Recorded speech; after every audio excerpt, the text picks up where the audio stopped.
Have you ever planned a hit? Currently speaking, I am planning a hit right now in my head. All right. For those of you who aren't aware, we've gotten our pre-podcast fight well underway. And it's a regular occurrence where it just goes back and forth and I'm always somehow wrong. Now, the movie is I, Tonya, and I'm Tyler. I'm Shay. And the podcast is Cinematically Correct. So you want to let them in on why you asked me if I'm planning a hit? Yes. So we're not talking about an actual hit. We're talking about a knee-bashing incident in the figure skating world between Tonya Harding's ex-husband and Nancy Kerrigan. And the movie follows Tonya Harding and what she did or did not know based on her perspective. Right. I mean, I was actually talking about an actual hit, a little bit more severe than the Tonya Harding hit, but the movie wasn't talking about a murder hit. So just to clarify, in case anyone was wondering. It wasn't even talking about a knee-bashing hit for the majority of it. It was just some angry letters. So the movie itself, but we'll get into the bits and pieces that are true versus fiction that we've been able to find. So the movie starts off with Tonya Harding, played by Margot Robbie, doing documentary-style interviews, basically kind of chronologizing, no? Chronicling, there we go, her childhood and, what happened to make her into basically the world's biggest villain, I guess you could say, for a while there. Well, yeah. I mean, she definitely had a horrible childhood. I will give her that. I mean, her mother seemed like a monster for the overwhelming majority of the movie. So definitely had a terrible childhood, or from her perspective, it was definitely presented as a terrible childhood? Well, I'm inclined to believe her rather than the mother, because the mother has a vested interest in not looking like a terrible mother, whereas she can be a little bit more unvarnished and candid. It seemed like her happiest memory growing up was shooting bunny rabbits, which, I mean, this is stereotyping, but to me, little girls don't want to shoot bunny rabbits. Well, okay, so you've just angered, like, every little girl that's grown up in a hunting family ever. But good for you. I just wanted to clarify for the record that I am not Team Tyler on that. But that doesn't, to me, make her having a terrible childhood. It seemed that she enjoyed hunting, and that was something she did with her dad, which she seemed to like to do. Until he left. I read that he did have medical problems, and, if you want to take your stance and say that her mom was terrible, then, I mean, maybe her dad left for a reason, and maybe it was best for Tonya to not see them fighting all the time and grow up in that kind of toxic environment. I totally think he left because of the mother. I mean, I would have left if half of what was true in that movie was true about her mother, then yes. I mean, so for me, it's very tough for me to decide whether or not she had an abusive childhood. She may have, very well, but her mother did pay for all of her skating lessons, and I'm sure there was, money involved with the skates and the costumes and whatever else went into it, and it's not cheap. No, it's probably ludicrously expensive. I don't know. I've never figure skated, so... No, but we did look up how much it would cost to go skating. Yes, we were trying to find an activity that we could do that was related to this movie, and I found ice time, and it was like $200 an hour, and it didn't specify whether or not you could rent the skates for that price. I'm assuming you have to bring your own skates, so it's another however many hundreds of dollars to buy skates for the two of us, and then also the $200 for the ice time. Right. So, I mean, crazy. Maybe her mom was abusive, but she did afford her a pretty great opportunity that I think most people can agree she squandered away. She did. I mean, she was definitely talented, and some part of that is just in that kind of environment, if you're not the best, if you're not perfect, then somebody else is at the top of the world championships. Okay, but I have a lot of opinions on these things. But so they did show a bunch of different parts of her childhood. I mean, one of them that stood out to me was when her mother made her pee on the rink. Yeah, that was a little bit odd and horrible. That was gross. And I did read that somebody who was there stated it did happen. Now, I don't know if that's true or not, because I'm sure people want to be able to say that, oh, I saw this and, be part of the major story that's going on. They absolutely do. But, I mean... And then she also hit her with a hairbrush, too. Right. But the abuse that happened in the movie, although awful, doesn't negate what she did to me. No. I mean... At some point, you have to move on with your life and overcome your upbringing. Like, if you have a bad childhood, your choices are either just let that control your life or move on with it. Right. To my understanding. I mean, that's how I feel, too. But then there was her husband, which they introduced into the movie. Jeff Gooley, that mustache, oh, my God. I mean, he looked like he could... belong to a porno, which, by the way, they did release a porno. I don't know if Tonya Harding released it or he released it or whatever, but it was from when they were married. A sex tape or something. Tonya Getting Hard?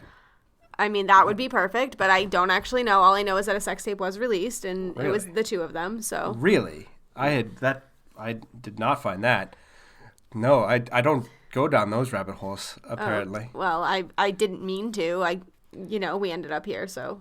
And for the record, he looks like he could be a pedophile with that mustache. It's really creepy. Right. So they met when they were relatively young. I think they were teenagers or in high school, or she had just dropped out of high school for skating. Right. And the way it's portrayed in the movie is that she marries him, for love, but also to get out of her mom's house. Right. It was portrayed that she wanted to get away from her, and she used him as a safe haven. And he ended up also being abusive, according to the movie. Yes, very uncomfortable scenes. Just the whole abusive relationship fighting scene was so uncomfortable for me. Like, I can't imagine doing that. I can't imagine being happy in that kind of situation. I don't know. I've never understood that whole side of things. Okay, but, don't get me wrong. If he was an abusive guy, that's awful and terrible, and I don't condone violence, but... She wasn't, a pushover. She didn't just take the beating and then, cry about it. Him. Right. She hit back. So I know that we like to, in this culture, say that men are terrible for hitting women, but I don't think an eye for an eye is exactly what you should be going for. If she was that upset about being hit and all of that, she obviously could hold her ground and she could have left. Yes, she did leave finally, and then she went back, but she did leave and then tried to pursue skating on her own and then didn't do very well because she was working a job and then... because she was working a job. That's adorable. So because she was working a job, she wasn't able to train and do all of the things? That's what she said, darling. No, I'm just trying to find your perspective on this. So you think that because she had to work... she wasn't able to train as hard as others, is what you're saying. Yes, because that kind of competition, and it is a full-time job to train. Athletes these days do nothing but train. They have sponsors, they have endorsement deals, and their job is to be in the best physical shape that they can possibly be. And if you're working a job to pay your bills, then you are at a distinct disadvantage. I fully agree with everything you just said, so let's take that apart. So you said that, this type of competition requires getting endorsements and deals, yes. Right? Then you said that. Yes. So my question is, do you think that Tonya Harding, the girl who was the first American to land the triple axel, wouldn't have been able to get any endorsement deals or anything like that if she had played the game the way that it was presented to her? So, being graceful, using the songs that they asked for instead of like heavy metal type music, doing what is expected of ice skating, whether or not that's an okay thing, and what we can get into that. But you're telling me you don't think she could have gotten endorsements if she played the game the right way? No, I do think she could, but at the same time, you shouldn't have to conform yourself to other people's standards if you're doing a good job at the skating. The skating is what it's all about. Okay, so I'm not going to say where you work, but you work at a place that's relatively well known. Yes. Yes. So you are not required to purport yourself in a way, personally or professionally, that presents well on said company. You, for example, it would be okay for your company to have their name attached to you because you work for them and, publicly, and then say go out and abuse a child or go out and, I don't know, do something that would shed a negative light on them. That's okay. Well, we're not talking about abusing a child and holy God, where did you go? No, we're talking about playing music for her routine that they didn't care for. We're talking about not dressing up in the expensive costumes because she couldn't afford the expensive costumes. That's not the same as committing an actual crime. Okay, but so Tonya Harding very often would state that she wasn't looked on well because she's from a gruff background, I guess you can say, and because of her stature, because she was a muscular build for her, and generally in ice skating it's very feminine and all of that.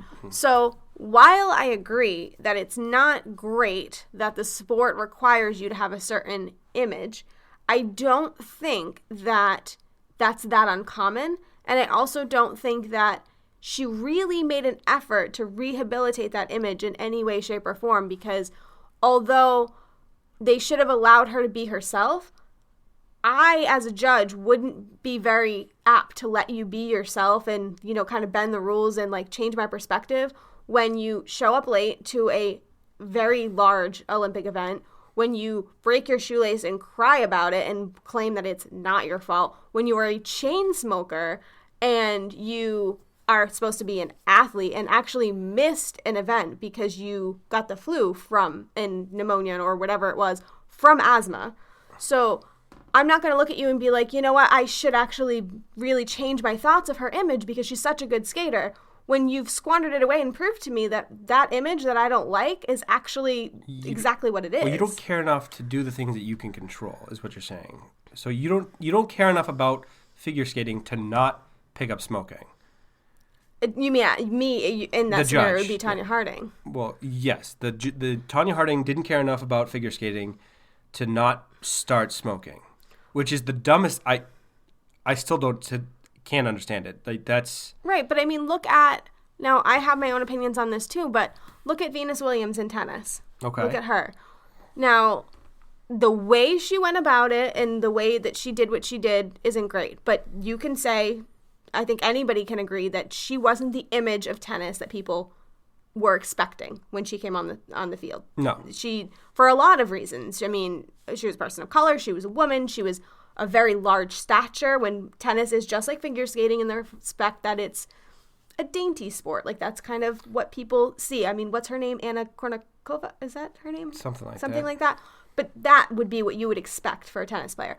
But Venus Williams made it work. She made it work. She showed, but not by changing her image, by showing I am a damn good tennis player, so you're gonna pay attention to me and you're gonna respect me. Well, she spent all of her time not caring about what other people thought about her in terms of the things that don't matter. She just wanted to control the things that she can control, right, which is a very different situation from Tonya Harding, because Tonya Harding takes the victim attitude. Right. So if Tonya Harding had taken Venus Williams' path and said, you know what, I am the best jumper. That's what she was good at. She was a power jumper, and she was able to do the triple axel, and there was another thing called the triple loop pop. I don't know. I don't know anything about figure skating, but she was a jumper, and it was something that was coming up in ice skating and was being looked at as something extremely great and what people were looking for. So she had said, you know what, I'm not going to be Little Miss Princess on the ice, but I'm going to be the best jumper, and I'm going to show that I'm always going to be the best jumper. Eventually, she likely would demand respect. She'd have won people over at some point. Yeah. Right. So she had dedicated herself to focusing on what she does well, and then taking care of the things that she can control, like not smoking like a fucking idiot. It boggles my mind. She did waste an incredible amount of talent in that regard. Right, and she was given the opportunity to actually go to 2 Olympics within 2 years, which wouldn't have happened if she wasn't born when she was born. The Olympics Right. just happened to be moved, like, right at the right time for her. She was given a lot of opportunities, and yeah, she had a really bad background, or that we can see from her perspective. But I think that the director's opinion on this, although it's not, he has not come out and said what his opinion is that I have read anywhere. But multiple times throughout the movie, she says, "But that wasn't my fault." And I feel like that was kind of the director's insertion of what he felt about her, that, you know, she's making excuse after excuse after excuse for what happened, because that's my opinion, because she said it so many times in the movie. It a lot. That is true. That it feels like a lot. I just don't know. I mean, there is that component to it, but I do still just feel bad for her. I mean, anytime I see those kind of situations for someone growing up, it just makes me feel bad for that person. Just by default. I can't control it. I get it. I think for me it's hard because I think I have a hard time feeling bad for people who are basically handed an opportunity like that says, "Here you go. This is your pass out. You've had a terrible childhood, but this is what you can do entirely in your control, and you're free of everything that just happened if you do this." And she was handed that multiple times. That to me, it's very hard because I'm like, there are many people that came back from a terrible childhood. I mean, I did read that Nancy Kerrigan, although she didn't come from an abusive background or anything that I've read, she did come from very little means. Her dad was a welder. She said that she was to the point of they would count change to be able to get, you know, something you know very much about. In a very different light. But yeah, but so they really did struggle. But she said that, and she wasn't a girly girl, feminine person. She was a tomboy who played hockey with her brothers. But they said that she just knew that in order to make it work in ice skating and to be able to do that for a living, she knew that she had to present herself a certain way so she could get the deal. So she got endorsements with companies like Campbell's. So she did that and presented herself in that way because she knew that's what she had to do to make it work. And I think Tonya Harding could have done the same if she wanted to. I think she was just too stubborn for her own good. It was the whole, well, you're going to like me because I can do these things. It doesn't matter what I do on the side. You have to like me because I can skate, which would have been fine if she proved that she could skate. But and then making those mistakes, showing up late, having your lace break and crying to the judges, which I mean, your mom even mentioned this too, but it's amazing that they actually let her come back out on the ice when in the Olympics. Like her lace broke. She says in the movie that wasn't my fault, but she also says in the movie that she should have brought an extra lace. She says something like, "I should have had an extra lace on me, but that wasn't quite my fault."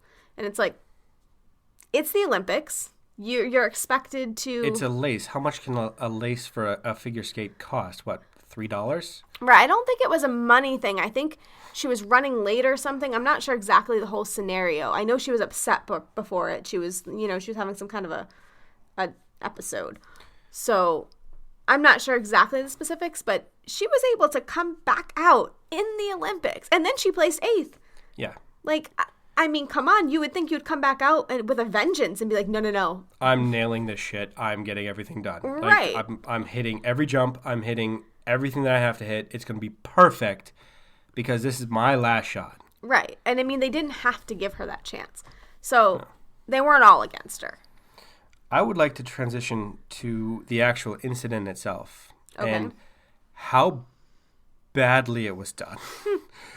And when I say badly done, that's the understatement of understatements. Okay, so from what we know, the husband, Galuli, yes, asked a friend of his, I believe his name was Eckhart, I don't remember, Sean Eckhart maybe? Sean Eckhart. To place a hit on Nancy Kerrigan. Now, the specifics of this is vague. We're not exactly sure what exactly was said. I read that they were actually originally intending to cut her Achilles tendon, but the guy who did it, I can't remember his name right now for the life of me. Stant, yeah, that's his last name. But he decided that's too far. I'm not doing that. Like, that's too much. So, anyways, they put a hit out and smashed her knee at a place in Oregon? Right? Detroit. Okay. So she was competing in Detroit to make it to the Olympics. Mm-hmm. They didn't do any research and decided to go to Massachusetts, where she's from. Right. And the arena that Tonya Harding says in the movie was the Tuna Can Arena. And she thought that sounded accurate because everybody in Massachusetts is a fisherman. I don't know if that's creative license or not, but they did say that the piece of paper they found did have some tuna reference to it. So I don't exactly know the whole thing. So they go to Massachusetts to the Tony Kent Arena. Yeah, not Tuna Can. We are not all fishermen. If anybody wanted to know, if you're not from Massachusetts, we are, and I don't fish. I mean, I do fish, but not for a living. I decidedly don't. The only time I've ever fished, I actually lost the fishing pole, so decidedly not a fisherman. Well, we'll have to change that at some point. Anyway, so he goes to the Tony Kent Arena in somewhere on the Cape, and Dennis, and sits in the parking lot for however many hours, and then moves his car every 15 or 30 minutes or whatever it was. It was 15 minutes in the film, but 30 minutes in real life. To avoid suspicion, when he's the only car in the parking lot, he decides to continually move it every 30 minutes. Yeah, it's like almost like, you know those things that you put on a tire? Like when you get like a ticket, you like put something on the tire. The boot? Yeah, and they do that like after they've like marked you like a certain amount to see like if you've moved or something. I don't know the whole thing, but you know what I'm talking about? Yes. That's almost like what he thought was happening. That's what it felt like to me. Well, I can't understand. I can understand the thought process if you don't want to be the creepy guy sitting outside of a figure skating rink, especially in today's day and age when there's little girls in uniforms going in and out. Like that, I understand. It's just sitting in the parking lot. That looks creepy. Okay, but I looked up the rink because I was curious how close it was to us. And it doesn't appear as a figure skating rink. It's actually like an ice rink with other things going on. So hockey, other things like that. So first of all, I'm willing to bet. I would really like to go down there just to know, but I'm willing to bet it's a very large parking lot because it's an arena. So my guess is that it's quite large. So it's not like you're drawing attention. If there was like 10 spots, yeah, okay, maybe you might be drawing attention to yourself because people would. But I'm guessing it's a very large parking lot. So do you really think he would be drawing attention to himself? Unless he's parked like right in the front spot, right in front of the door. No, he would not have. He would have drawn less attention if he had just sat there. I mean, maybe throw a hockey bag in the back of his car. Right. Or I mean, anything, really. I mean, it's an arena. There's lots of events going on. So you drew attention to yourself by being paranoid. So he didn't realize that Nancy Kerrigan was not in Massachusetts. No, it took him a few hours, actually. A long time. Wasn't it 2 days? I'm not 100% sure on that, but it could be. I think he did that for 2 days, for the whole day, before he figured it out. And then he goes to Detroit, where she actually is, and then doesn't have a picture, doesn't know what she looks like, doesn't have any exfil plan or any plan to get out of the theater, out of the arena after he does it. He doesn't have. Oh, but do tell. How does he get out of the arena? So he has a police baton that he uses to bash Nancy Kerrigan's knee. Oh, don't get excited. That's not how he gets out. He gets to a door and he's trying to leave in a hurry because he's just committed a felony.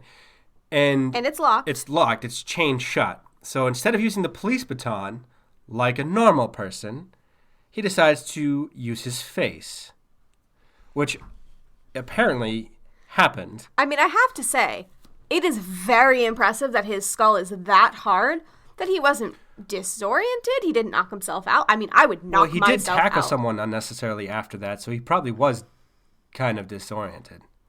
Oh, you're giving him way more credit than I would. Well, to be perfectly fair, his head is probably that hard based on his lack of intelligence for how he orchestrated this whole thing. The guy's a moron. A guy that wanted to be in the Navy SEALs. Okay, so what I read about that, I did look that up because you mentioned it. He became like a Christian in jail and decided that he wanted to do something good with his life, and that was what he decided he wanted to do. Decidedly a terrible I wouldn't feel comfortable with having him as a Navy SEAL. I just wouldn't. Let's give that person with poor impulse control actual training. Right, but if he was the one who said, let's not cut her Achilles tendon, I do feel at least a little bit like, okay, so he's not completely incompetent. He at least had some marbles up there. They just apparently didn't work out on the... Well, maybe he's not good under pressure. He asked, which is also not a good quality for a Navy SEAL. Come on. Like, that's their job is pressure. Truth, okay. Touche. And they have machine guns. Yeah, well, yes, that's the big... And explosives. But we've already learned that he doesn't use his weapon for his getaway, so... Don't worry, he's not going to be shooting anyone with that machine gun. He'll probably just, I don't know, kick them? I don't know. I can't understand it. Like, how do you not look at a blueprint of the arena and be like, okay, if I do it here, my closest exit is here?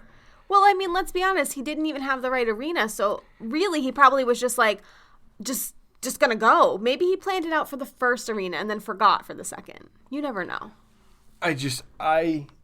And then he didn't know what she looks like. He has to ask someone, which one is Nancy Kerrigan? Well, that makes me wonder, how did he find out she wasn't at the first arena? Like, did he walk through it and, like, ask everybody and then someone told him? Like, I want to know how that played out. Like, did a bunch of people in there, did he go, like, walk in with a weapon and be like, do you know where Nancy Kerrigan is? And they're like, oh, no, she's not here. She's in Detroit. Like, did that happen? Like, exactly how did that go down? Well, a police baton collapses is what he used, so you don't actually see that. But still, did he walk around asking? Like, what? How did it play out? I would love to know. I don't know. It should have been something that any person could theoretically get away with. It's a crime, and you should not do this, and I'm not advocating ever bashing someone in the knee.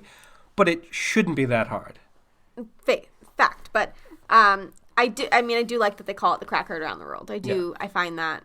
Also, you have to kill Sean Eckert because he talked about it to everyone. Like, you cannot include him in the plans, or if you include him in the plans, he's going to tell everyone you have to murder him. So, you know how in the movie they said that the reason that they were found out was because he was tracked by Visa? Yeah. So the real way they were found out, and according to real life, was that somebody who Sean Eckert confessed to sent a letter to a journalist called Ann Schatz, and that's how the whole thing got back to who actually did it, Jeff Galili. Yeah. So it was because of his big mouth. Yeah. So you have to make sure that he cannot say anything, which he will obviously do, or make sure that he's dead. Okay, but let's be respectful. He did die in 2007. I'm sorry. I didn't realize that. But he kept claiming that he was... We have to talk about this because it's killing me. It's killing me. He did claim that he was an expert in counterterrorism and espionage when he was a person that lived in his parents' basement. Let's be real. I know. I really thought that was creative license when they first showed that in the movie, because I'm like, nobody would say that. They're just trying to make him look really dumb. But no, that was from a real interview. And they did call him out in that real interview, and then no, he kept doubling down. Yeah, I mean, I don't know how exactly to the T the interview was, but the whole, we looked into this and you're not. And he was like, yeah, I was in a travel magazine about the Gulf War. What's wrong with you, man? He might be the original neckbeard. I mean, yeah, that could be where it started. Could very well be. Well, that's just it. I'm surprised he didn't have a katana for the interview. And a fedora. I mean, I did read that before he passed, he started up an internet company, which, as you can probably imagine, failed miserably, but... It wasn't Google? It wasn't Facebook? No, unfortunately, no. It wasn't, something great, but he tried, so there's that. He was the most infuriating character. If you are going to do something that is a crime... He's the last person that anyone should ever talk to under any circumstances. Just no. That's fair. Okay, I think you've talked him to nope, not going to say it. Not going to say that. To death? Yeah, but I... You were going to say it. I changed my mind. So after it happened, there was a lot of speculation as to did she know, did she not know? She vehemently to this day denies knowing that this was going to happen. But she did come out and say that she should have gone to the FBI sooner when she did find out what she knew. Like, she found out stuff after the fact, apparently, and her husband threatened to kill her if she said anything. But she says she should have gone out and said something. I don't know what I believe. I don't know any of that. But the way the movie portrays it, she was in on making a death threat through mail. So she did help plan that part of it. And I feel like that's a really good cover story. Like, I feel like if you're going to get caught and you know it, that's a really good cover story, because all of the planning that you would be implicated in is basically spoken for. So I don't know. I really don't. It's almost the perfect. It's still a crime, but it's not a assault crime. It's we were going to send a nasty letter. Conspiracy. Saying, Yeah. So I don't know. But anyway, so do you have anything else you wanted to say about the movie? Well, when they were in court at the end of the movie, they're getting brought up on charges of racketeering, which is the crime that they used to take down the mob. Oh. Which I couldn't help but chuckle to myself a little bit, because they're the worst mob ever. The worst racketeer. They made no money. They were terrible at intimidation and actually committing crimes. And everyone sang like a canary. Very true. Just across the board, they failed at everything the mob is supposed to be good at. This is fair. So, I mean, I guess this is a lesson to pay attention to the company you keep, because if she had nothing to do with this, she was brought down by being associated with pretty crappy people. So either way, pay attention to who you associate with. All right. So we have a couple things to wrap up the episode, I think. So every week we do an audience ask section. And we didn't get like a ton of questions for this episode, I think, just based on it's very not well known. But one of the questions was from Two Girls on a Bench podcast, and it says, should the real Tonya Harding be as proud of this story as she appears? So the real Tonya Harding did come out and say that she was really happy with the portrayal of her in this movie. So do you think that she should be, or? I mean, to be fair, I don't think it portrays her in a very positive light. But at the same time, I was convinced that she was directly in league with these people for doing it. And now after I've seen the movie, I don't know. So it does cast more doubt on that, which is what I would imagine, what she wants. She wants to clear her name in terms of having people think that, oh, she was the poor, persecuted person that didn't actually have anything to do with it. And it's a whole big conspiracy to keep her out of professional figure skating. Okay, I think that's fair. I mean, I went into this with the same thought process as you, that I absolutely thought she did it. But I did come out of it kind of questioning. But if anything, I think I like her less, just because I feel like she made so many excuses. I actually found a song called Tonya Harding by Sultan Sirjan or something like that, which I'll put the link to in the comments. But it's another thing where people are saying, oh, no, it puts her in a really positive light. But then I read the lyrics and it says things she's Oregon white trash and are my shoelaces untied? And there's just a lot in there. So I feel like the things that are putting her in a positive light are also bringing her down. So it really it allows you to make a kind of judgment call. There's a lot of negative here. So she doesn't have to get all the way back to having a good reputation. Because it's not possible? Well, it's not possible because there's a lot of baggage there. But if you go the right direction, that's still progress for her. Right. And any publicity is good publicity. Right. There's that. And then the other one I wanted to talk to you about was the one from Joe from our podcast about the movie Brooklyn. He asked, where does this movie rank among other skating movies, including hockey movies? So I think you kind of made a list of the ranking on this. So I'm torn because you've only seen a handful of them that I put on my list. But that's okay. There's Mighty Ducks. Is this in order? I was just going to read down the list in no particular order, and then I was going to try to rank them. Okay, go for it. Mighty Ducks, Miracle, I, Tonya, Mystery Alaska, Blades of Glory, and then honorable mention, Happy Gilmore. Which I still struggle with because it's really a golf movie, but okay, he played hockey. I can... He was a golf-playing hockey person. Yeah, it's a very confusing dynamic, but... So I would say it's a tie between Miracle and Mighty Ducks. As number one? As number one. I mean, Mighty Ducks was incredible, so okay. Well, Miracle is also spectacular, which is on the list. We have to watch it at some point. We will. Then I would say I, Tonya. Then Mystery Alaska. Blades of Glory.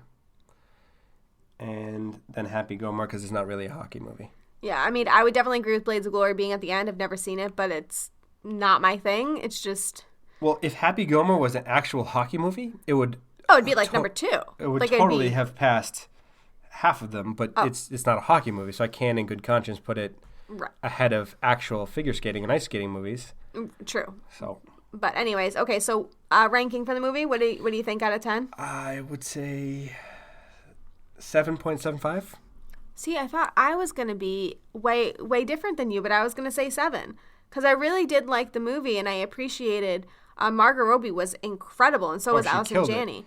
And she did most of her skating, too, which I find amazing. Oh, yeah, we forgot to mention that. Totally did. There were 2 people that were stunt doubles for the jumps and stuff, but she learned to figure skate. Right, and I mean, she was incredible, but I think that I would have liked it better if there was kind of a resolution to whether she did it or not, and I understand that wasn't possible, but it made for a confusing, aggravating ending because I want to know. Right. The person inside me needs to know. Like I'm kind of tempted to go and watch the 30 for 30 Nancy Kerrigan? Yeah, the documentary on that, and there's Tonya Harding tapes.